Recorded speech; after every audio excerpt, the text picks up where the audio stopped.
Hi there, I'm Trevor Coote, and this is Business is Fucking Hard, the podcast where business owners pull back the curtain and talk about the realities of owning a business. We'll hear their stories, learn some lessons, and have some fun along the way. Thanks for joining us. On today's episode, we are joined by Kevin Skipworth. Kevin is a seasoned professional in the real estate industry with 20 years experience. He is a managing broker and partner at Dexter Associates Realty and Goodman Commercial, Inc. Kevin's passion for hard work and inspiring people has been his motivation throughout his entrepreneurial journey. I hope you enjoy this episode. Kevin Skipworth, welcome to the podcast. Thank you, Trevor. It's great to be here and appreciate the opportunity. Absolutely. I don't know why you appreciate it. I haven't figured out what the advantage is for anybody to come on here, but yeah, well, just to hang out and talk with the Trevor, the Trevor Coote. So I mean, yeah. And honestly, that's what I'm getting most out of it too, is just having really great visits with people. So looking forward to this one, as I do with all of them, Kevin. You and I have known each other now for a few years. Yep. You are in the real estate space in Vancouver. We'll unpack all of that. And we've gotten to know each other, not just presentations, formal in kind of more formal environments, but more social environments as well. And it's great to have you here, and looking forward to kind of hearing more about your business background and kind of the business side of your story. So let's get into it, as we always do, with the kind of that introduction to business. What did that look like for you? Was it recent or a long time ago through family? How did that work? You know, it for me, I think I've always had a business kind of sense and background to me. I guess if you wanted to go all the way back, let's go back in the album and look at the early pictures. But I think I was 7 or 8, living in Coquitlam, and there was a house a couple doors up that was for sale. And the yard was unkept. The lawn wasn't cut, and I kind of, as a younger person, I like to do that stuff. I like to do stuff around the house and that. So looked at the for sale sign, made a phone call, and said, "Hey, do you want me to cut the grass for?" I don't even know what it would have been, a buck or whatever, or something, $1 a week or something. And he's like, "Yeah, that would be great, actually," because the people had moved out, the house was empty, and so I just trucked the lawnmower up the street a couple houses and cut the grass. So did that for, I don't know, however long it took for the house to sell. That was the early 80s. So for those that have been in real estate for a while, the early 80s did not lend itself to fun real estate. So it was a well-paying job for a little while.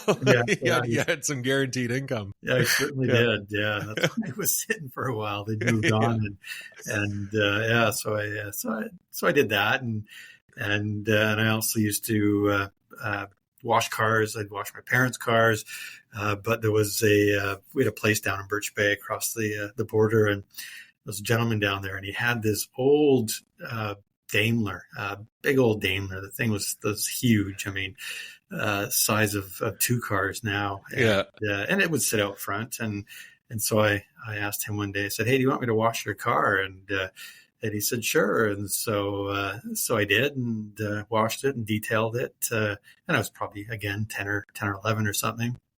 And then he had an old 60s Cadillac, so the big fins and that. And so I got wise when I did that one, because I didn't charge enough for the Daimler. And I charged more for that one. And after that, he said, "You're too expensive for me." So I learned the lesson of supply and demand early, and and outpricing myself out of the market. But yeah, I sort of did that sort of stuff, and always looking to do something. Would always do stuff around the house, and in our place down there, I would just take the initiative to work on something. And all my brother and my cousins were playing and stuff, and my cousin one day actually said to me, he says, "I think you're a bit of a workaholic." Yeah. And I sort of chuckled and said, "Well, I just like to keep busy." So I think for me, the early on, I just always wanted to be busy and be doing something, and I think that's part of what lent myself into business. I mean, there's no question that business ownership makes you busy, or very often as busy as you want to be. Yeah. Was there influence from family? Like did you come by like to even for a kid like 7 or 11 years old, like to go out and take the initiative? I mean, kids these days won't even order a pizza over the phone. It's got to have an app. Yeah. But for you to go and like knock on a door or call from a sales sign, was there something that would have been inspiring you to do that, or? Not really. I mean, I didn't come from a family that, my dad worked a union job his whole career, and similarly with my mother. And so, there wasn't really that influence on that side of it. It was just, I just like to keep busy. And so I think my mind just would always look around and say, what can I do next? What other project can I work on? So, so I think maybe that was just it, maybe out of a lack of boredom. Or not lack of boredom, but because I was bored. Yeah. But and then like fast forward a little bit, where was it kind of your, school, getting into the workforce? Did you start right into kind of entrepreneurial endeavors in order to pay the bills, or did you have jobs to start? No, I went into a union job, so okay, so followed my dad's footsteps, and I ended up working for Overweighty Save On Foods at high school. Started pushing buggies and working in the store. I did go to university after finishing high school, and ended up getting a degree in economics, which should have been a doctorate because it took me 7 years, but. We can unpack that another time. That's a whole other podcast. I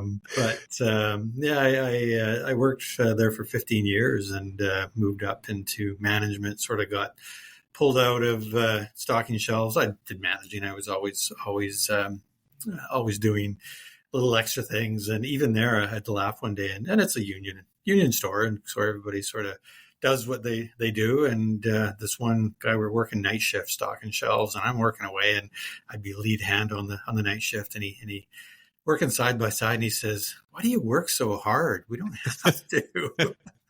I just sort of chuckled and thought, yeah, here we go again. Yeah. But I was there for 15 years, and that was sort of the first part of my career. And where did you aspire to kind of move up to like in a corporate environment? Was there aspiration to move into kind of more of the corporate role, or?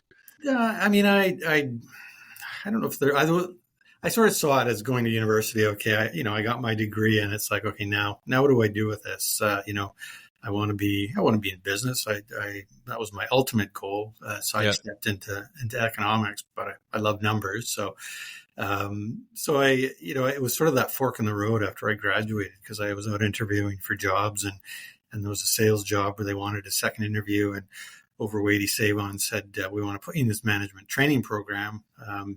So I was sort of left with that decision, which direction do I go? And took the management training program and moved up through that world and running stores. So it was sort of, I like to be in charge. I like to kind of lead and to look after things. Again, my mind always wanted to be learning more and doing more. Yeah. So. And then what was the evolution after that? Well, I think it just got to the point where, there's only so much. It's only so much you can do as an employee. I kind of got a bit tired of again working hard for somebody else and not really reaping the benefits. I'd get moved around a lot to different stores, moved in to help clean them up and make them better, and then when things got better, I'd get moved to the next one. So I think I just got to the point where if I'm going to work this hard, I'd really rather work for myself and be the one getting the benefit of working for myself and not somebody else. And so what the motivation is at this point? You've identified that for yourself. What did that look like to kind of explore options? Like rather, some of the stories I've heard from people are, they're approached about a business opportunity, or they're following a family member into a business opportunity, whatever that might. The path was kind of there. For you. You've identified, okay, I need to move out of this environment and into something that I've got a little more control over. How did you kind of make the decision on which path, which avenue that would look like? I mean, it was kind of a case of what can I do to, I didn't really have a clear path of where to go, or any influence of family or businesses to get into that sort of thing. And I for me, it just, chatting with my wife at the time and said, what about real estate? We bought a home recently, and like everybody says, well, that looks easy. No, yeah, say that, but well, the perception is out there. Yeah, well, it certainly is. Yeah. But just the experience, and so chatted with the agent that we used at the time, and then met with the manager of the company she worked for, and sort of shared my thoughts of what I wanted to do, and it was like, this could fit. It certainly gives me the ability to go out and earn a business that I can control, and it's all about what you put into it, you'll get out of it. Yeah. And when was that, Kevin, around? That was 20 years ago, just about 20 years ago. Well, it would have been 20 years ago, because I took the course after that meeting, and went through and passed, and then started in 2005 selling real estate. So 20 years ago, hard to believe. Yeah. So same as me then, as far as tenure in the industry. Yeah.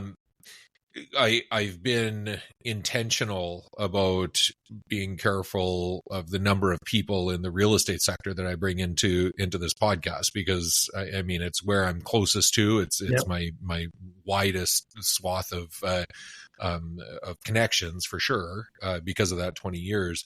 But I think it's safe. I think the what we've seen in the real estate industry, from kind of the evolution and the changes and impacts of technology and changes to business and all that kind of stuff, it translates into other industries as well. So I want to navigate into that a little bit without this becoming kind of a real estate podcast. Keep it business focused, but talking about some of that. So talk to me about one thing that I think gets lost in the real estate sector is this idea of the individual realtor, the individual licensee being a business owner, and we lose sight of that sometimes. And even, I would argue, realtors lose sight of that they are independent, they are running a business, they have to think about it like that. When did that kind of click for you? Was it like as soon as you started, you realized, okay, I'm in a business and I got to run it like a business? Or did that kind of come later as you kind of realized some of the implications around what you were doing? I mean, early on, it sort of, I knew what I was getting into, and certainly if I didn't know what I was getting into, the comment from my father saying, "So you want to leave a union job with a salary and a pension to go into business with only commission?" And I sort of thought for a second, and said, "Yeah, that's what I want to do." So I knew early on that this was not going to be, a matter of putting a sign out and making money. It's, your own business. But that's what I wanted. I wanted the ability to control my destiny. And this was one of the best ways that I could do it, in my mind, and just given my experience. I mean, I didn't have a entrepreneurial background at that point, other than cutting lawn and washing cars. But for me, it made sense, and I enjoy homes. We've bought and sold a few homes and had that experience, which I think is helpful. And just an enjoyment of working with people. You work in retail for 15 years. You work with a lot of people, both customers, managing stores, 100, 150 people. So you get to learn, working with people. And I think that's such an important part of the business that we do. And I mean, that going back to kind of the piece that, you identified as a characteristic when you were a kid, just the keeping busy, right? Like I never know who to quote on when you hear quotes now and you go and Google it, it says there's 17 people that are attributed to a particular quote, but whoever said the harder I work, the luckier I get. Yeah.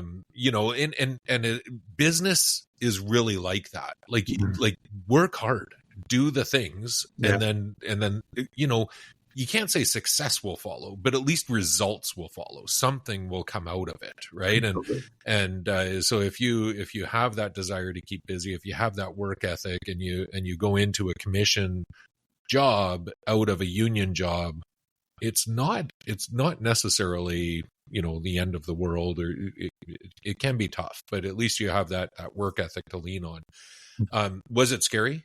Were you scared? Yeah. Oh, absolutely. Yeah. When that last paycheck, came in, the weekly check came in, it's like, okay, we were, at the time I was married, and we had bought a place together, and, so we had mortgage payments, and we're looking at starting a family in the near term. And so, there was a bit of pressure to get going, to earn income, and, to be able to sustain our lives, our potential family. And so it was. I mean, and it's just, I think the hardest part is when you go into your business for yourself, is you're not reliant on anybody else. I work in a grocery store. No matter how many people bought groceries, I got paid every week. Right. I was not ultimately responsible for making sure the customers came in. We did that by virtue of the job and filling shelves and everything else, and but in a simplistic form, it wasn't my neck on the line. So yeah, when you go into business for yourself, you're ultimately responsible. It's you are the top, and as they say, the buck stops there. Yeah. It's you'll never have anybody other than the ownership group be as invested in the company. You can try, and people will be invested, but it's just not the same, right? It's not like you said, the having it on the line. It's really at that level. Okay, so get your license, you get out there. What was that? We're talking early, kind of mid 2000s. Yeah. So pre-financial crisis in the United States. Things are not too terribly bad. What did that first little while look like? Did it take a while for you to kind of get some traction?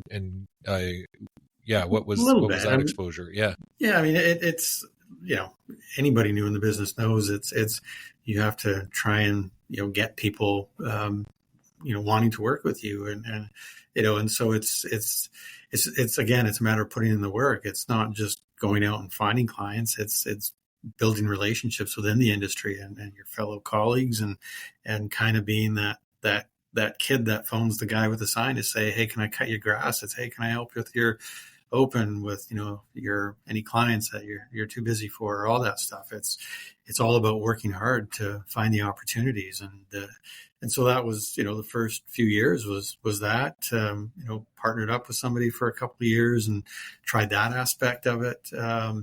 Was just open to whatever I could do to be busy, and in my mind that was the only way to be successful, was to be busy. Yeah. What we saw in the real estate industry at that time, I would say, like, and that might be kind of the last time in history, maybe a little bit later, where people aspired. They came into the real estate industry and they aspired to own a brokerage, or to be a broker, to lead a group of realtors. For a myriad of reasons, and we don't need to get into them. This isn't a real estate podcast, but that environment has changed. It's not something that people aspire to. But you found yourself going in that direction. You are a broker of an office now, partner. What was that? What did that path look like to kind of get into more of the leadership side? Yeah, I mean, the management experience that I had prior to that, partner at Dexter Realty, David Peerless, had asked me about my interest. He knew my background, and he knew what I did before. And so he said, asked me, would you be interested in management? And I would spend time helping people with stuff. I was just kind of there and showed up all the time and enjoyed helping people and working with people. And so it was sort of a question of, would this be something that you're interested in? And yeah, you're right. At that time, it's kind of, it's a bit of cachet to go in that direction, to be a managing broker or manager of an office. And again, it's for me, it's keeping busy. So it was, let's take this course and go in that direction. And it just gave me opportunity. And it just was that next level of going somewhere. So I just, I never like to stop, I guess. Yeah.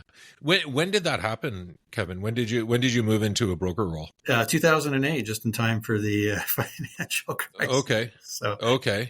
Good timing. Yeah, good timing. So yeah, I mean, at the time you had to wait 2 years before you could take the course, the managing broker course. So as soon as my 2 years was done, I started taking the course and then passed the exam and was able to transition into a broker role. While still maintaining a sales side, which I've always done, and because I enjoy that side of it too. It's for me, it's all part of the big picture. So yeah, but it wasn't a flip of a switch. It wasn't like all of a sudden I'm a manager and that's all I do, or I know everything. And it's totally a transition role. I mean, there's a lot to learn and still learning. 18 years later. But it took time but I enjoyed it. And I always enjoyed that side of it, the helping people and learning more and trying to be, kind of a leader in what's happening. And so let's talk about, we've talked about kind of the licensing, the moving up in kind of responsibility from licensee to broker. What about the business side? When did you start getting more exposed to kind of business decisions and the business opportunities for the company, as opposed to just the managing people and managing the process? It took a few years, kind of early 2011 range there, and I was approached about any interest in that side, and it's not just a transition plan or that sort of thing, but it's just more about having people to work with, and at the time was interested in having partners after having had a partner previously that was retiring out, wanting somebody else, and I enjoyed that. I mean, I was very involved regardless of being a partner right. or not, and would help out with many things and sort of treated it as my own.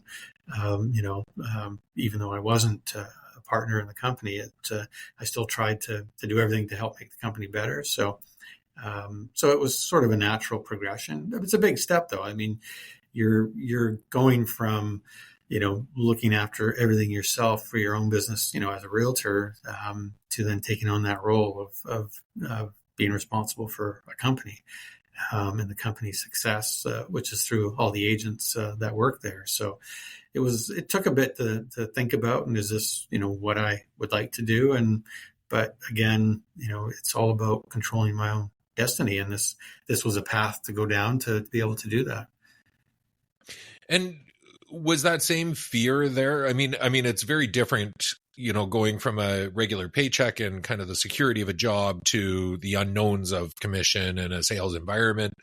That's a bigger, I'm guessing, I guess I'm foreshadowing here, the bigger transition than going from a commission environment to still kind of relying on a company and work. But did you have any imposter syndrome or like kind of just around taking on more responsibility within the company, especially where you have partners like the other people that have been there for a while that are counting on you and that kind of thing, right? Yeah, it definitely makes you think about. I mean, sure, the commitment that you're making, because it's a financial commitment. It's a commitment to everybody in the company too. I mean, you're not just there relying on it financially and hoping that it's going to be successful or making it successful, but it's also being responsible to everybody else that works there, and to helping them to be successful too, because at the end of the day, you're there to work together, and so it's a lot to take on, but for me, that's kind of what I enjoyed doing, was taking on whatever I could. So there was a little bit of fear of the unknown, but at the same time, as I told people, the company was a great and is a great collection of people, and so for me, it was a no-brainer to take on that role. Yeah. But eyes wide open, you have to really understand what you're getting into, and be prepared for what that means. The great years and the lean years. Not every year is all about success and profits. There's years where it's more challenging, and when you're dealing with economics and the nature of real estate, you have to be prepared for that. So, yeah. What did you had? I mean, you had the economics background, so obviously, some understanding of numbers themselves. But from a finance perspective, were you comfortable on that side to be able to step into a role and understand kind of the all of the business finance aspects of the company and where your role was in kind of achieving targets and that kind of piece of it? Yeah, it was. I mean, I part of my education in university was accounting. I took accounting courses. Yeah, okay. And part of my role in working at Overweighty Save On was that side of it. I mean, I was up into the store management level, so we were dealing with the accounting behind the stores and the profits and managing sales, and so it was everything I've been experienced to before. But instead of somebody else, signing the checks, it was me that was signing them, and me being responsible for everybody else's day-to-day earnings. So it wasn't a whole lot different than what I did before, but it was just I was on a different side of the ledger, so to speak. Yeah. Mm-hmm. Talk to me about that piece, about the environment. I want to get into kind of the change in the environment that you've seen over the last 20 years, or 18 years, kind of from that management leadership role, kind of from then to now.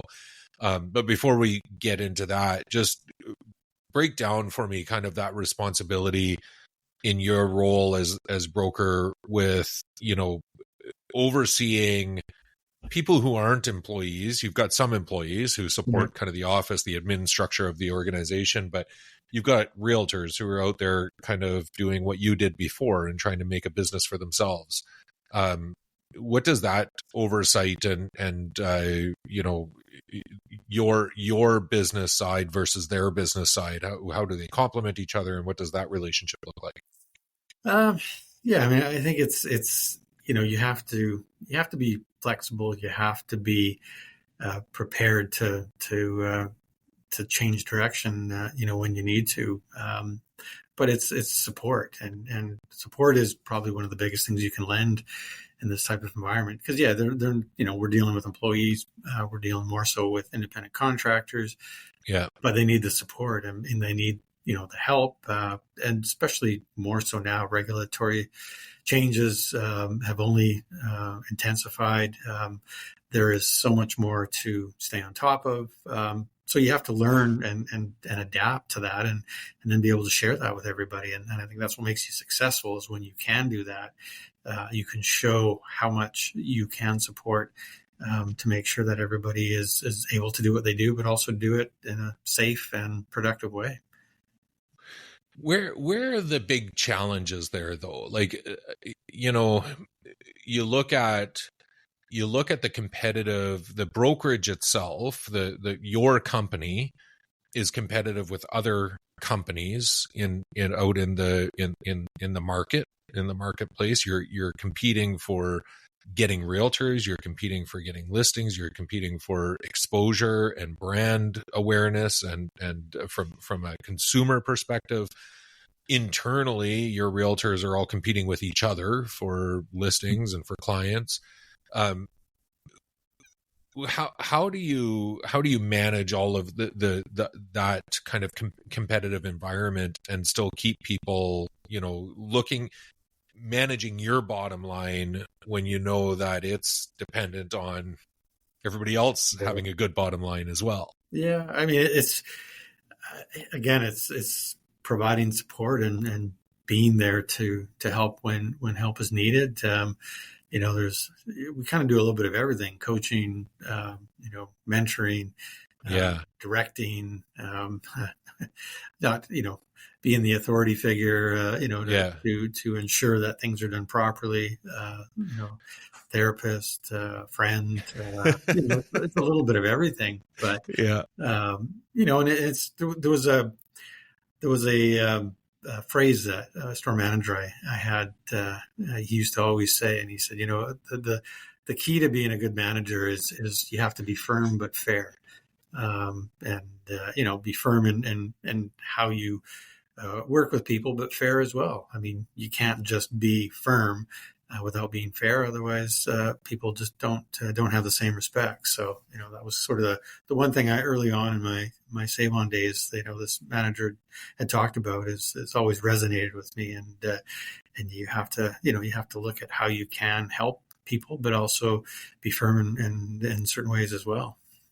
And do you notice a difference? This is an interesting question because it's something that I've thought about before, but I don't know that I've ever posed it to somebody who's actually, walked both of those, who's had experience both of these experiences. Is there a difference between that firm and fair with an employee as a manager versus firm and fair with an independent contractor as a manager? Like where the risk of them leaving, or there's two different levels of risk. There's two different expectations from their side. One is an employee, one is an independent contractor. Don't tell me what to do, kind of thing. Yeah. Can you kind of identify a differentiation from your experiences with both of those groups? I think it's comes down to what kind of image you're trying to portray, what the integrity that you want to show in what you do. And so, there is a difference ideologically, but at the same time, you want that respect level for the individuals, for yourself, for the company. And so again, trying to be firm but fair, but, helping them understand why you need to be that way is because it only benefits them. And even more so now, I mean, we talk about some of the, the discipline that's being given out, and nobody wants to be a part of that in any sense. And so, it's how you portray it and how it's a benefit to be firm and to make sure that the rules and regulations are followed. So, I think if you get to a point where it's all about whether or not, you're going to lose people, then I think you're losing the battle before you even get the chance to play in the game. That's totally fair, and to that extent, it would be and you use the word integrity. I mean that goes both ways, right? It's how they're treating you and how you're treating them, but how each of you expect to be treated in that relationship as well. And I think one thing that makes it a little bit harder. And correct me if I'm wrong, or maybe tell me your experience from this is that you feel but it doesn't always have to work, right? There doesn't always have to be a fit. And I think that happens with employee-employer relationships. There can just be an acceptance that this isn't the right connection, the right partnership, the right relationship, the right environment, the right culture, whatever it is. But when you're seeing potential revenue walk out the door, when it's a realtor leaving your office, right? When it's an independent contractor and the culture didn't fit, it's just a little bit harder pill to swallow, right? Oh, absolutely it is. Yeah. I mean, it's as you say, it's revenue. But at the same time, sometimes others elevate when somebody else departs. Yeah. So and to focus on one person that leaves and not the other 120 that are there, it's a disservice to the rest of them. So, I think it's just a matter of focusing on what you have and understanding that this is just part of it. If it's all about the minuses as opposed to the positives, then that's where your focus is going to be. You're just looking out the door and not looking who's inside. Yeah, yeah. I actually really, really like that. And it's always so hard because you don't know what that positive result is going to be, right? Yep. In the moment, it feels like you're losing something as opposed to everybody else in the ecosystem gaining something. And I mean, the benevolent side of us doesn't want to assume that somebody is so toxic that everybody else will do better when they're gone, right? No, exactly. You don't want to think like that, but it is a reality. It is a reality. It's sometimes that way. And there's other times it's just, it sucks when it happens. And those are tough days. Sure. Somebody that, you value and, as part of your community moves on. Those are tough days because it's not necessarily for the better, but it is what it is, unfortunately. And you have to get through those tough days again to be there to help everybody else and not dwell on it. Yeah. No. Let's talk about market in market fluctuation and impact on business. And I mean, I don't want, and I've said this in previous episodes, I don't want this podcast just to kind of look for the hard things in business and just focus on that, because that's not the point. There's lots of opportunity to learn from the good stuff as well. But in the real estate industry, it is very market dependent. Most business is, but real estate definitely fluctuates. People, when things happen, interest rates, and I think that's the other piece is there's so many different factors that can influence when people are trading real estate and how successful your brokerage will be. What have you? How do you navigate some of those kind of market challenges when morale even in the office might be going down because some of the salespeople aren't generating the income that they need to survive, which then changes kind of the culture and the shift in the office. How do you, from a business and a financial perspective, kind of not protect the office, but manage through those tougher cycles? What kind of lessons can you share through that piece? Yeah, I mean, you're right. The market fluctuates. It's subject to so many different things: economics, government, and just supply and demand forces. So it's one understanding that. I think the other side is just appreciating that.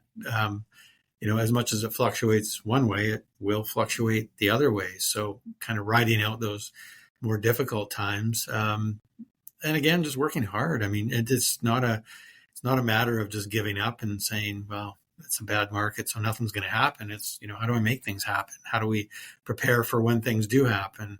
And working with everybody to try and help them sustain that. I mean, it's not a matter of, we can't just give them a bunch of buyers and sellers and say everything's going to be all right. But, how do we manage through it? And I think you have to put that brave face on as an owner and a manager, because once you start looking down and showing that you're, concerned or frustrated or whatever the case may be, it just circulates through everybody else. So, it's just, you have to put that brave face on, but at the same time, experience just lends itself, that things turn around and they change. It doesn't stay that way forever. I mean, there's been some pretty amazing times in real estate, and there's been some pretty dismal times in real estate, but it always does move to get better. People buy, people sell. I mean, there's always a need to move in the market, and as much as they get stuck sometimes, other times they're not. So, and you can write a report and say the market's great. Yeah. And I think for people that have been in it long enough, that have seen those kinds of ebbs and flows, they're a little more prepared to navigate through it, right? One of my previous guests has an oil field company up in northern Alberta, Canada, and she was saying, the whole cycle in the oil and gas industry as well, like it has its ebbs and flows. And she saw a bumper sticker in Grand Prairie, Alberta, on a truck that said something to the effect of, the next time we have a boom, I promise not to spend it all, right, or something like that. And I see that in the real estate industry a lot too. Like you go through good cycles, and realtors, it's a kind of a spend environment, and you need a couple of those pain points to kind of learn the lesson, to go, okay, this is, if we're in it for the long game, we're playing the long game. Exactly. Yeah, I know. I think I've heard that same saying in real estate. Give me one more good market, and I promise to save my money and be able to move to the next bad one. But I mean, it's like it's human nature, right? You have everything in front of you, and it's your resource. You got to spend it. I mean, sports stars, the same. How many go through successful careers, spend to their limit because that's what they're making, and then come out of it and aren't able to sustain living because of of what they've done. So it's like anything. So fortunately, I guess for us in this business is we do get another opportunity. If you're willing to be persistent and find ways, it's just a matter of weathering through it. And it's probably one of the biggest things maybe in the industry we don't talk about enough is the economics of surviving in real estate as a realtor, making your own financial self to the point where you can sustain all of this and think about not just this one good year, but what is the next 3 to 5 years going to look like? We get stuck in the high and this is a great market. It's never going to change. And what do you know? Something happens, 2008. I mean, that was such a drastic change, and that was like a light switch that got turned, and that was, a very difficult 6 to 8 months. And, but, there's been other periods of time too. I mean, COVID, that was something that, I mean, hopefully, we never experience that again, but it's just another point in time where, you have no control over what happens. All you can do is control, how you react to it and be prepared to get through it. Yeah. And I mean, it doesn't help with that tremendous amount of uncertainty. I mean, there's uncertainty in business anyway. Mm-hmm. There's all those things, as you just said, all the things that you can't control. Right. Yeah. But the things that you can control, you make sure that you stay on top of it, and sometimes it takes a couple of lessons, as we pointed out, in order to figure out what it is that you can control and be a little more disciplined about that. So absolutely, you made a great point in the beginning about being in real estate and not, as a individual selling real estate. I mean, you're an independent contractor, you are your own business, and so I don't think there's an appreciation of the fact that realtors are a business. They're a small business.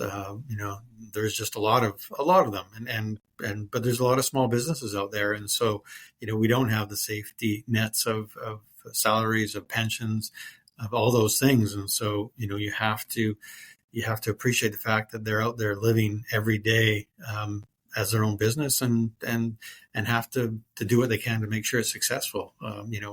We're a company as a brokerage that has to do that, but all of our realtors individually, they're doing that. And so, I give them credit for wanting to do that and for doing it. And you have to just, understand that is the role and the reality of what we do. And sometimes I don't think there's an appreciation for that's the risk that we take on. Yeah. Yeah. I've started changing some of my commentary to every once in a while, when I'm talking at a conference or in front of people, I'll drop that we represent, that the provincial organization that I run now represents 26,000 business owners, not just 26,000 realtors, right? And, absolutely. And then I quickly do a shameless plug and talk about this podcast because I've introduced the idea of business owners. Yeah, it gives me the segue. Exactly, it's a good segue. See, yeah. So let's go back to kind of, I teased it out earlier, and I, like, obviously I know some of this stuff, but I think it's from a business evolution perspective. Let's just talk from the business side, the brokerage, running the brokerage.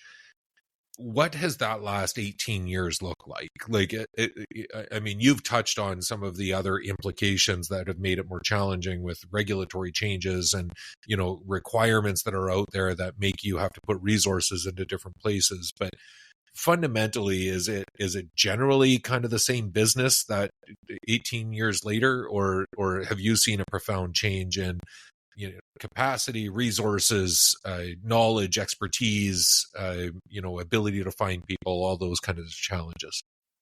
Yeah, I mean, it has changed a lot in the last 18 years, not just from a market point of view, but the regulatory side, the technology side, how we buy and sell real estate. It's relatively the same. You have a buyer, you have a seller, and they look to somebody to help them understand the market and the process of buying and selling real estate. That's probably the most consistent part. But how we do it, the tools that we have, the rules that we have to follow, are the expectations that we have to follow have changed dramatically, and probably more so in the last 5, 6, 7 years, with technology. I mean, AI playing an important role in what we do, but just the marketing side, the social media side. I mean, it sort of felt like in the last 6 to 8 years, we've been drinking out of a fire hose with the amount of change and how industry has gone. But that's part of the world right now. I mean, everything is changing very quickly. If you look back 40 years ago, what the world was like, some of the things are the same, but so many things are different. Yeah. I mean, you look at if you're talking kind of real estate and the perceptions of kind of the business aspects that are around perception and that piece. As you pointed out, when you got in, it's like, we bought and sold a few houses. I really enjoyed it. And, that's kind of your entrance. A lot of people are like that. But then there was HGTV, and then selling Sunset. And like you said, the social media piece, like people watching realtors kind of posting, all the great things that are happening in their life versus the challenges. And I think all of that has kind of changed that exposure piece and what the perceptions are to the business. Oh, absolutely. Yeah. I mean, I remember early on there was a show, and I can't remember what it's called. And it was a Canadian real estate show, and it was the precursor to selling Sunset at a very rudimentary and non-glamorous side, but a realtor showing properties and half hour, and it was like, well, we've got a half hour. This is how long it takes to do a deal, and at the end of the half hour, they found their home. They're happy. They've got it. Right. But fast forward to 2024, and how many shows now have these selling Sunset types. I was talking to somebody the other day about it, and listing off some of the different shows in Australia and London and Toronto now, and it certainly shows the more glamorous side. They're all these beautiful, glamorous properties. It's not the 3-bedroom bungalow on the east side that is a fixer-upper. It's with a hoarder. With a hoarder, it's these glamorous types of properties, which I think sort of makes it look like this is what the business is it's all glamorous properties, and it's easy, and we make phone calls and the deal is done. It's a far different world, and so it's interesting to see how that shift and the perception has changed over the years. But it's the last 20 years, it's been a lot of change, and a lot of it for the better. I think it's made things easier. I think people more educated, more involved in the process. Data is more available, which I think is important because it just helps people understand more. So I think a lot of it's good. It's just you have to keep on top of it and understand that that's where this needs to go and needed to go. Yeah. Yeah. Mm-hmm. If I asked you about the hardest day that you've had in business, does one stand out? I don't know if there's been the hardest day. There's hard days. Yeah, sure. And there's hard days in business and on the business side. I think the hard days are when you lose people, not from losing them in business, but losing them in terms of life. Recently in the last day, we had somebody that worked with us pass away, and those are hard days because business is business. You have ups and downs, things move on, but you're still living, you're still breathing. But when you lose somebody at the ultimate level, that's a hard day because we're family and colleagues and people within the company. Those are hard days to have. Yeah, I'm sorry to hear that. Mm-hmm.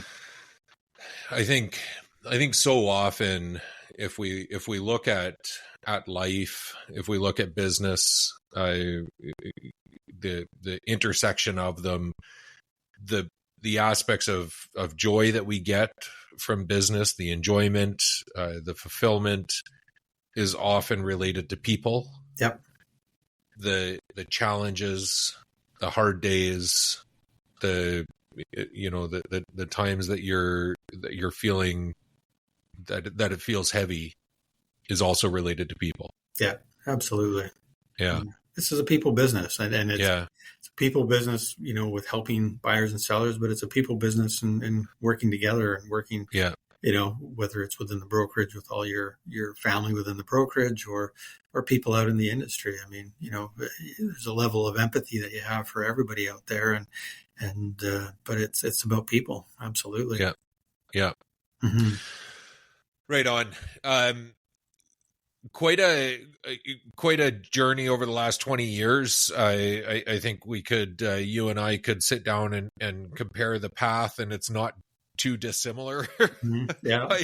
I bailed on the brokerage side a little bit earlier than you did. Yeah. But it really, I mean, it really captures the essence of the brokerage ownership, that piece of it as it relates to kind of the real estate industry and the challenges that come with that. So absolutely.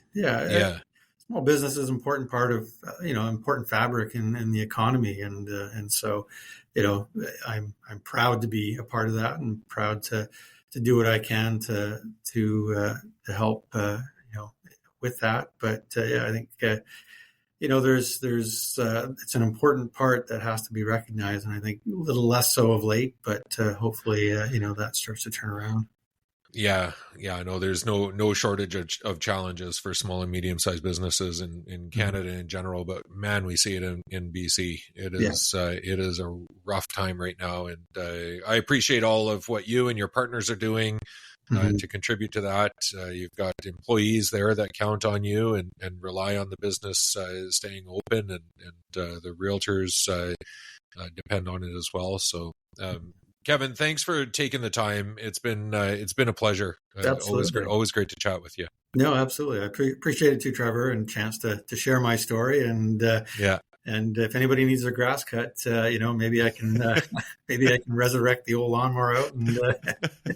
I still wash cars, so there you go. Yeah, it's just your cars. Exactly. Yeah, I got to get working on my son and teach him that skill now. So. There you go. Yeah. But, Thanks so much for being here, man. Thank you very much, Trevor. Appreciate it.